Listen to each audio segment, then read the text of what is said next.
Hello, good morning student. आप सबों को एचवी मैथ्स क्लासेस में स्वागत है। मैं रत्नेश सर।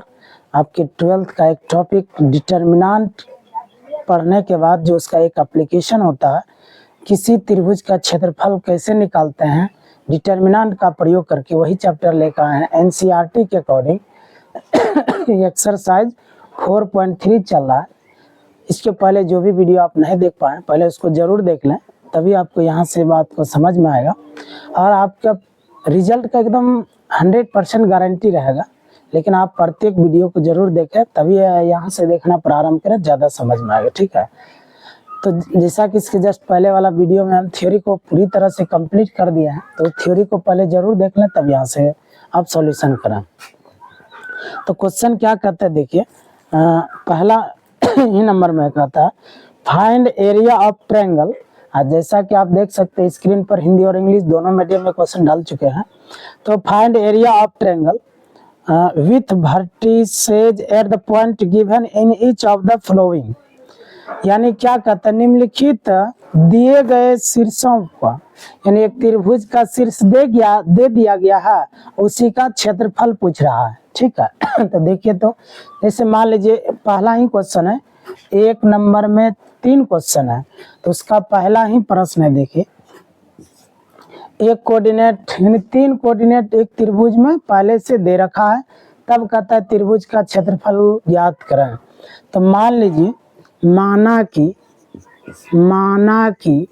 इंग्लिश मीडियम वाले क्या लिखेंगे, लेट ए कोऑर्डिनेट कितना 1 0, बी कोऑर्डिनेट 6 0 एवं सी कोऑर्डिनेट 4 3 है। ठीक है, इतना है। अब देखिए तो इसीलिए क्या हो जाएगा, तो याद करिए थ्योरी में इसको x1 y1 x2 y2 x3 y3 मानते हैं कि नहीं मानते हैं। तो देखो शुरू वाला क्या हो गया, इसे x1 का मान 1, फिर y1 का मान 0 हो गया x1 y1। फिर बोलिए, फिर आगे क्या होगा, x2 का मान 6 और y2 का मान कितना होगा 0। फिर बोलिए अब x3 का मान कितना 4, y3 का मान कितना हो गया 3। ये समझे, यानी x शुरू वाला सब मान x1 x2 x3, फिर ये क्या हो गया y1 y2 y3। समझ में आ गया। चले ये नहीं भी लिखेंगे तो कोई दिक्कत नहीं, ये चूंकि आपको 100% शुरुआती वाला सवाल है, तो इसलिए समझ में आएगा, इसीलिए हमने इसको लिखा। अगले बार से कोई जरूर नहीं कि ये दोनों लाइन लिखना, डायरेक्ट भी बताएंगे हल करने। तो देखिए कैसे निकालेंगे आपको याद होगा, लिखते थे हम लोग area of triangle A B C. इसका मतलब हुआ त्रिभुज ए बी सी का क्षेत्रफल। देखिए त्रिभुज ए बी सी का क्षेत्रफल, एरिया मतलब क्षेत्रफल, इसका थ्योरी बता चुके हैं पहले, मॉडुलस ऑफ हाफ। जो भी थ्योरी नहीं पढ़े पहले, इसके जस्ट पहले क्लास वाला आप थ्योरी पढ़ लें, तभी यहाँ से समझ में आएगा। मॉडुलस ऑफ हाफ, उसके बाद क्या था डिटर्मिनेंट x1 x2 x3 याद है, दूसरे कॉलम में y1 y2 y3, तीसरे कॉलम में 1 1 फिक्स रहता था। ठीक है, अब इसी का मान चाहिए आपको, मॉडुलस ऑफ, शॉर्ट में ऐसे भी लिखते हैं मॉडुलस ऑफ, इसी को शॉर्ट में ऐसे बोलेंगे मॉडुलस ऑफ हाफ डिटर्मिनेंट। सबका मान बैठाइए x1 x2 x3 x1 का मान 1, x2 का मान 6 और x3 का मान 4। ठीक है, तो अब जो आगे सवाल हम बनाएंगे ना, तो उसको ऐसे बना लेंगे। ये चीज नहीं भी लिखेगा तो क्या करेगा, देखिए जिसका पहला कोऑर्डिनेट है ना x1, यही हो पहला कोऑर्डिनेट, मतलब शुरू में x का मान लिखा जाता है, लास्ट में y का मान, तो ये हो गया x1 x2 x3। तो ये चीज लिखना जरूरी नहीं है, डायरेक्ट आप यूज कर सकते हैं 1 6 4 ऐसे लिखेगा। ठीक है, अब दूसरा देखिए ये हो गया y1 y2 y3। आप यहाँ से भी देख सकते हैं y1 का यहाँ मान बैठाइए, y1 का मान 0, फिर y2 का मान 0, y3 का मान 3। तो अब अगले बार क्या करेंगे, बीच वाला 2 लाइन लिखना कोई जरूरी नहीं है, यहीं से लिख देंगे इसे, लास्ट वाला ना y1 का मान 0, y2 का मान 0, y3 का मान 3, इसी तरह बैठा दिए। तीसरा कॉलम तो फिक्स हो गया ना, 1 1 है, तो तीसरा कॉलम में फिक्स हो गया 1 हो भी करेगा, कोई दिक्कत। चलिए अब देखिए क्या करिएगा, अब इसको हल करना है, डिटर्मिनेंट को हल करना है। तो बराबर, तो अब क्या करिएगा देखिए कि मॉडुलस ऑफ हाफ, आपको याद होगा देखिए डिटर्मिनेंट को हल किसी भी रो या किसी भी कॉलम का यूज करके कर सकते हैं। लगातार 2 जीरो जिधर मिलता है थोड़ा आसान होगा, तो आसानी के लिए हम लोग क्या कर रहे हैं, देख रहे हैं दूसरे कॉलम में लगातार कितना जीरो, 2 जीरो, तो दूसरे कॉलम का यूज करके इसका मान निकाल लीजिए। तो जीरो का तो हम लोग चयन नहीं करेंगे तब कहाँ चले जाएंगे, 3 पर ना। इसका चिन्ह बोलिए, प्लस में कि माइनस में, डिटर्मिनेंट का चिन्ह यहाँ पर क्या होता है, माइनस, तो -3 ले लेंगे, क्या लेंगे, -3 इंटू, अब इसका रो कॉलम को क्या करेंगे, डिलीट कर दिएगा, इसका रो और ऐसे कॉलम, जैसे इसका रो कॉलम डिलीट करिएगा देखिए 1 गुना 1, 1 - 6 गुना 1 6, यानी 1 - 6, 1 - 6, यहाँ तक समझे। अब जो है चूंकि ये डिटर्मिनेंट का चिन्ह खत्म हो चुका है, अब ये जो भाषा है ना मॉडुलस ऑफ, इसको भी आप अब खत्म कर सकते हैं। इसको जैसे खत्म करिएगा भाषा को, इसी के बदले ऐसे दीजिएगा मॉड, इसी के बदले क्या देंगे इसे, मॉड। उसके बाद ये संख्या जो है रहेगा हाफ गुना -3 गुना, अब 1 में 6 घटाइएगा तो क्या होगा, -5 होगा। अब माइनस गुना माइनस प्लस हो जाएगा, 5 दिया 15, तो 15/2 ऐसे मॉड। अब देखिए प्लस में है ये है, तो जस्ट पहले वाला क्लास में बता चुके थे, प्लस वाला संख्या जो भी रहता है उसका मॉड प्लस में होता है। तो 15/2 का मॉड का मान कितना होगा, 15/2 होगा। माइनस रहता तो उसको प्लस कर देता, यह ना काम है मॉड का। ये हो गया स्क्वायर यूनिट यानी वर्ग मात्रक। चूंकि यहाँ पर आप जानते हैं क्षेत्रफल किसी का भी निकालते हैं, जैसे मीटर में रहता है तो मीटर स्क्वायर, सेंटीमीटर में रहता है सेंटीमीटर स्क्वायर लिखते थे कि नहीं, उसी तरह यहाँ पर चूंकि शीर्ष है इसका तो कोई ऐसा मात्रक हम लोग यूज नहीं करते हैं। शीर्ष दिया रहेगा तो मीटर सेंटीमीटर में नहीं कहते हैं, भुजा की लंबाई रहता तब ना मीटर या सेंटीमीटर कहते, इसलिए यहाँ पर स्क्वायर यूनिट यानी वर्ग मात्रक इसका आंसर हो गया। ठीक है, तो अब जो है अगर समझ में आ रहा है तो लाइक करा, सब्सक्राइब करा, दोस्तों को जल्द से जल्द शेयर करा, स्क्रीनशॉट लीजिए, फिर अगले प्रश्न की ओर बढ़ते हैं।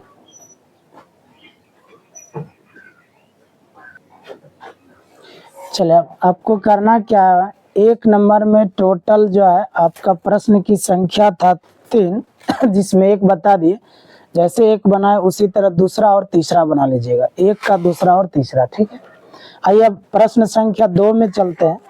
जैसा कि आप स्क्रीन पर देख पा रहे हो, क्वेश्चन नंबर 2 में क्या कहता है, सो दैट द पॉइंट, यानी आपको दिखाना है, साबित करके दिखाना है कि ये 3 बिंदु जो दिया गया है यह ये क्या कॉलिनियर है, यानी आपको संरेख साबित करके दिखाना है। साबित करके क्या दिखाना है कि ये तीनों बिंदु क्या है, संरेख है। तो मेरे भाई याद करिए, इसके जस्ट पहले वाला क्लास में हम थ्योरी दिए थे, अगर त्रिभुज का क्षेत्रफल 0 हो जाता है तभी न तीनों बिंदु संरेख होता है। तीनों बिंदु संरेख होने का शर्त क्या है, त्रिभुज का क्षेत्रफल 0 हो जाता है, याद है। तो हम इसका क्षेत्रफल निकालेंगे, देखते हैं अगर 0 हो गया तो साबित हो जाएगा कि ये तीनों बिंदु क्या है, संरेख है, कॉलिनियर है। तो आइए देखिए निकालते हैं। तो सबसे पहले फार्मूला लिख दे रहे हैं, एरिया ऑफ ट्रायंगल ABC यानी त्रिभुज ABC का क्षेत्रफल तो मॉडुलस ऑफ हाफ, इसके बाद बोलिए determinant x1 x2 x3 y1 y2 y3 1 1 1, ये ना होता है। चलिए मॉडुलस ऑफ हाफ डिटर्मिनेंट, हम बोले थे x1 x2 x3 कैसे लिख लेंगे, फर्स्ट कोऑर्डिनेट, ये हो गया x1 x2 x3 यानी ABC। अब डायरेक्ट यूज करने के लिए सीखिए। फिर लास्ट वाला y कॉमन, ये हो गया y1 y2 y3 यानी क्या होगा B + C, फिर बोलिए C + A, फिर A + B, तीसरा कॉलम तो 1 1 है, ये अब सीखिए डायरेक्ट यूज करना। चलिए अब देखिए इसी का मान हमको हल करके निकालना है। तो मॉडुलस ऑफ हाफ, देखिए भाई अंदर में बोले थे जब जब ABCD XYZ आता है तो ऑपरेशन करके जब हल करते हैं ना थोड़ा ज़्यादा आसान होता है। तो हम ऐसा कर रहे हैं, दूसरे कॉलम में पहले कॉलम को जोड़ देते हैं, जिसको जोड़ते हैं उसको रखते हैं। और जोड़ने से फायदा क्या हुआ, a plus B plus C, A plus B plus C, A plus B plus C आ जाएगा। कॉमन लेंगे, आसानी होगा हल करने में। तो दूसरे कॉलम में पहले कॉलम को जोड़िए, जिसको जोड़ते हैं उसको रखते हैं। पहले कॉलम को जोड़ रहे हैं, पहला कॉलम लिख दिया, तो दूसरे कॉलम में जोड़ रहे हैं पहले कॉलम को, जोड़िए। तो ए प्लस बी प्लस सी होगा, ए प्लस बी प्लस सी, फिर ए plus B plus C, A plus B plus C, A plus B plus C, A plus B plus सी। फिर तीसरा कॉलम 1 1 1 है, तो रहने दीजिए। अब यहाँ से देखिए तो ए plus B plus C common ले लीजिए, नहीं समझे तो देखिए तो बराबर मॉडुलस ऑफ हाफ। अब जो कॉमन आ रहा है कॉमन लीजिए, मॉडुलस ऑफ हाफ। कॉमन क्या आ रहा है, ए plus B plus C common, ए plus B plus C common, determinant. अब क्या बचा देखिए तो ए बी सी, ए बी सी 1 1 1, 1 है ना, हो गया कॉमन है। फिर तीसरा कॉलम तो 1 1 है, ये 1 1 1 हो गया, ठीक है। ये 1 1 का हुआ, A plus B plus C common जो लिया ना। अब देखिए क्या करिएगा तो modulus of half A plus B plus C गुना, आपको एक प्रॉपर्टी बताए थे, अगर किसी भी डिटर्मिनेंट का कोई भी दो रो या दो कॉलम अगर समान हो तो उसका मान 0 हो जाता है। आप देख सकते हैं दूसरा कॉलम तीसरा कॉलम सेम सेम है कि नहीं है, इसीलिए इसका मान क्या हो जाएगा 0। इसका कारण भी आप बता सकते हैं, क्योंकि दूसरा कॉलम एवं तीसरा कॉलम क्या है, समान है, समान है। इंग्लिश मीडियम वाले कैसे लिखिएगा, since C2 and C3 are identical, since C2 and C3 are identical, ऐसे लिख दीजिएगा। आप देखिए, आप जैसे डिटर्मिनेंट का सिंबल खत्म हो गया तो ये लैंग्वेज हटाइए यहाँ से, जैसे भाषा हटेगा तो यहाँ मॉड लगेगा और 0 में सबको गुना करिएगा, 0 बना देगा। ये भाषा हटाए तो ऐसे मॉड हो गया, 0 में सबको गुना करिएगा 0 होगा। अब 0 का मॉड कितना होता है 0, तो त्रिभुज का क्षेत्रफल निकल गया 0। जैसे त्रिभुज का क्षेत्रफल 0 हो गया, इसका मतलब सिद्ध हो गया कि ABC क्या है, संरेख है। नीचे लिख सकते हैं, अतः A, B एवं C क्या है, संरेख है। इंग्लिश मीडियम वाले ऐसे लिख लीजिएगा, हैंस यानी अतः A, B and C are collinear, क्या लिखेगा कॉलिनियर, क्या लिखेंगे कॉलिनियर। यही तो हमें साबित करना था ना, ये हो गया प्रूव्ड, लास्ट में लिख दीजिए PROVED प्रूव्ड, ये हो गया प्रमाणित, साबित हो गया। अब जल्द से स्क्रीनशॉट लीजिए, फिर अगले प्रश्न की ओर हम बढ़ते हैं, ठीक है। चलिए अब क्वेश्चन नंबर 3 की ओर बढ़ते हैं। और एक चीज बता दें मेरे भाई, जैसे 3 नंबर बनाएंगे उसी तरह सेम 5 नंबर जो ऑब्जेक्टिव दिया गया है वो भी बना लीजिएगा, क्योंकि सेम प्रोसेस है, यही चीज भी दिया गया है वहाँ पे, ठीक है। जैसे जैसे 3 नंबर में काम करेंगे सारा काम उसी तरह करिएगा 5 नंबर में, ठीक है। तो क्वेश्चन नंबर 3 क्या कहता है देखिए, जैसा कि आप स्क्रीन पर देख पा रहे होंगे, हिंदी और इंग्लिश दोनों मीडियम में डाल चुके हैं।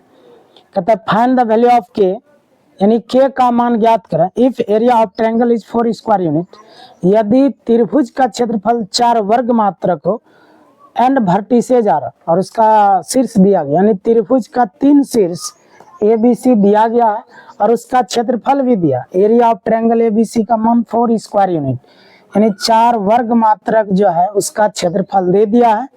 तब कहता है के का मान ज्ञात करें। तो ये देखिए कैसे ज्ञात होगा सवाल पहले समझे। त्रिभुज का 3 शीर्ष दिया गया है, ये सब ABC, और उसी का क्षेत्रफल भी दे दिया। त्रिभुज ABC का क्षेत्रफल कितना 4 स्क्वायर यूनिट, ठीक है। तो चलिए इसका हमको के का मान चाहिए, तो अपने निकलेगा, टेंशन नहीं लीजिएगा। दिस इम्प्लाइज दैट, देखिए क्या करेंगे हम तो त्रिभुज का क्षेत्रफल पहले से कितना दे दिया 4 स्क्वायर यूनिट, तो यहाँ पर हो गया 4 स्क्वायर यूनिट, यानी 4 वर्ग मात्रक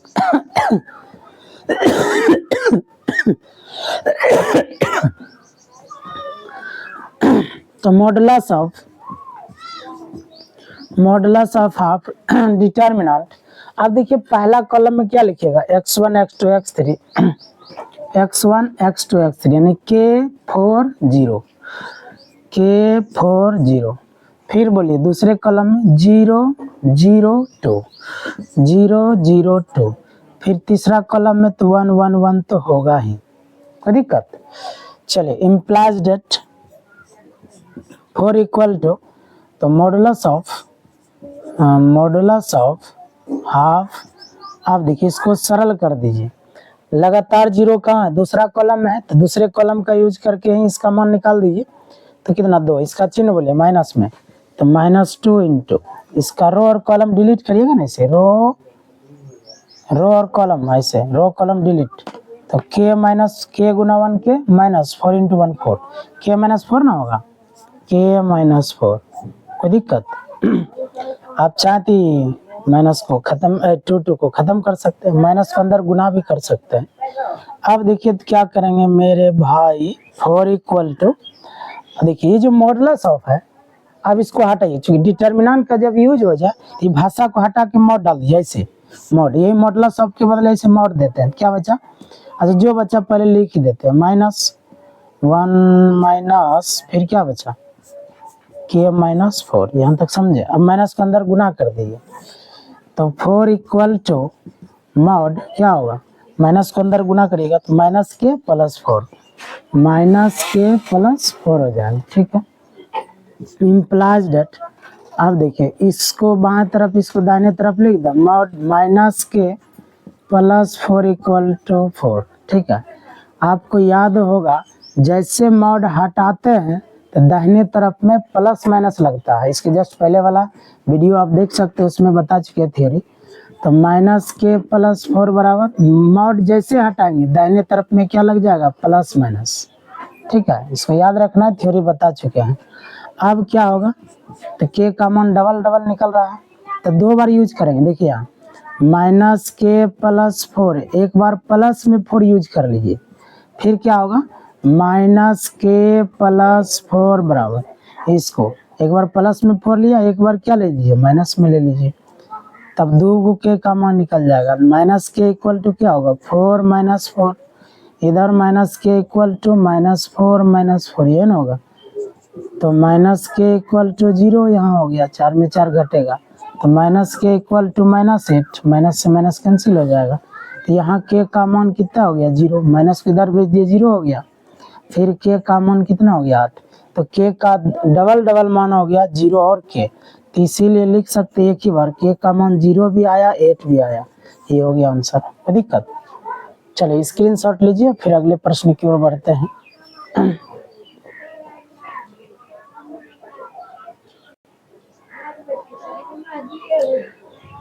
4 नंबर में भी 2 प्रश्न है, पहला और दूसरा, दोनों क्वेश्चन सेम है, आप देख सकते हैं।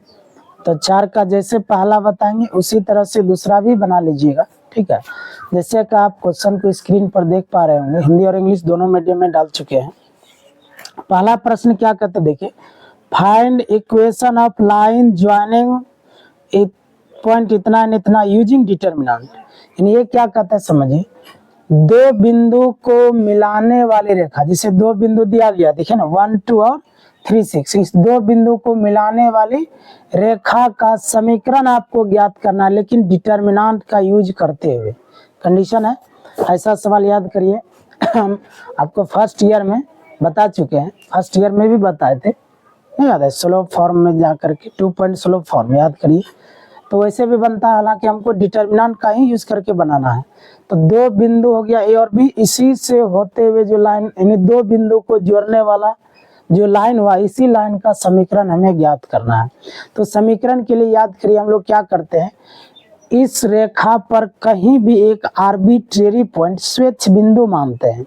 तो मान लीजिए एक स्वेच्छ बिंदु क्या है, सी है, जिसका निर्देशांक x, y है। क्योंकि जब तक हम लोग 2 वेरिएबल नहीं मानेंगे x, y, तब तक 2 समीकरण का निर्माण कैसे होगा। तो इसीलिए हम लोग क्या करते हैं कि इस दोनों बिंदु को मिलाने वाली रेखा पर कहीं भी एक स्वच्छ बिंदु मानते हैं जिसका कोऑर्डिनेट x और y है। ठीक है, तो चलिए अब तो मान लेते हैं ए बी रेखाखंड पर एक स्वच्छ बिंदु क्या है, C है कि नहीं। तो लेट यानी माना कि, तो हिंदी मीडियम वाले कैसे लिखेगा इसको माना कि ए बी रेखा पर, माना कि ए बी रेखा पर एक स्वच्छ बिंदु, एक स्वच्छ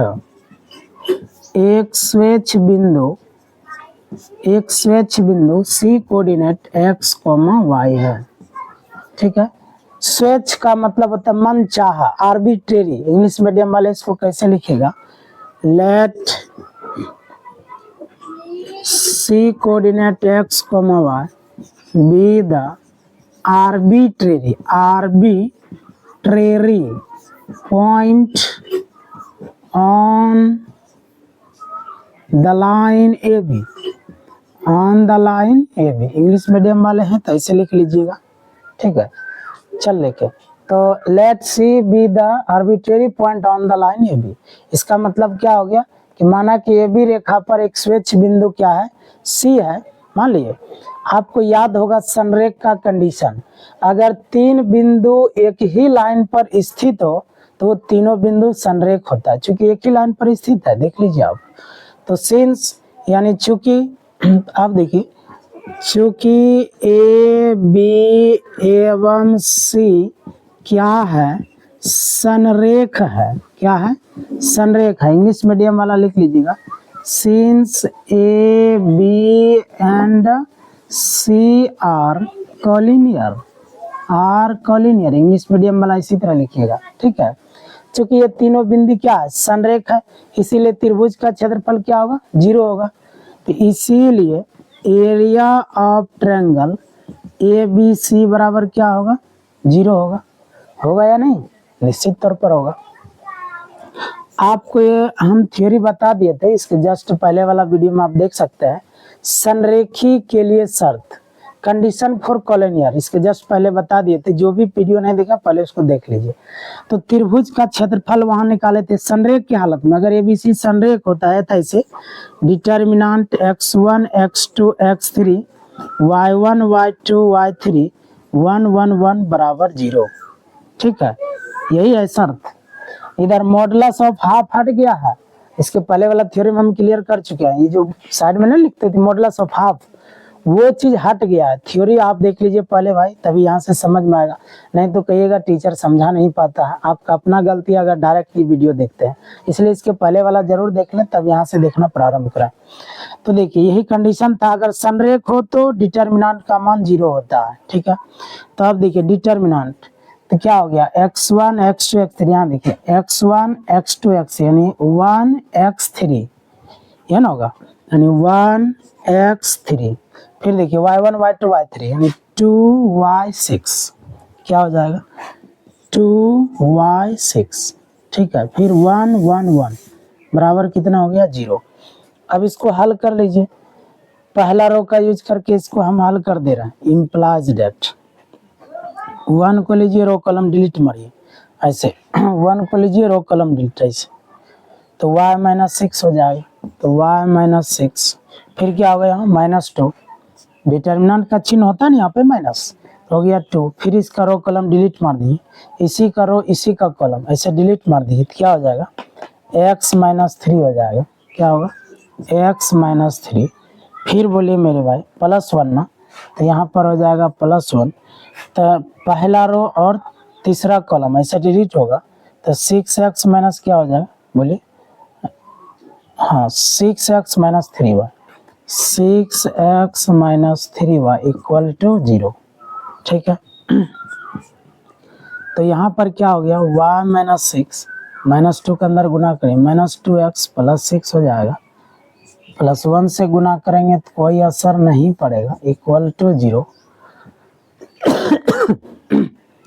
6 प्लस में और माइनस में कट जाएगा और बच क्या गया देखिए, यहाँ पर बचा क्या मेरे भाई, तो y में 3y घटाइएगा तो माइनस में 2y बचेगा और यहाँ पर 2x माइनस में 4x प्लस 6x प्लस में क्या होगा 4x इक्वल टू 0। तो -2y इक्वल टू -4x हो गया, तो 2 दूनी 4 हो जाएगा, तो y बराबर कितना हो गया 2x। यही एक सरल रेखा का समीकरण हो गया, यहीं पर आंसर हो गया। 2 चर वाला रैखिक समीकरण है कि ना, y बराबर 2x हो गया। ठीक है, अगर भाई समझ में आ रहा है तो लाइक करें, सब्सक्राइब करें, दोस्तों को जरूर शेयर करें, करते रहिए ताकि मेरा भी मनोबल हमेशा बना रहे। और फ्री ऑफ कॉस्ट में एजुकेशन जो दे रहे हैं, इसका मुख्य वजह है कि मेरा भी हौसला थोड़ा बुलंद रहता है। तो देखिए मेरे भाई, तो यहाँ पर क्या हो गया, अब इसका आप स्क्रीनशॉट लीजिए। पुनः अब लोग अब अगले क्लास में हम लोग मिलते हैं, आज के लिए इतना ही, स्क्रीनशॉट ले लीजिए।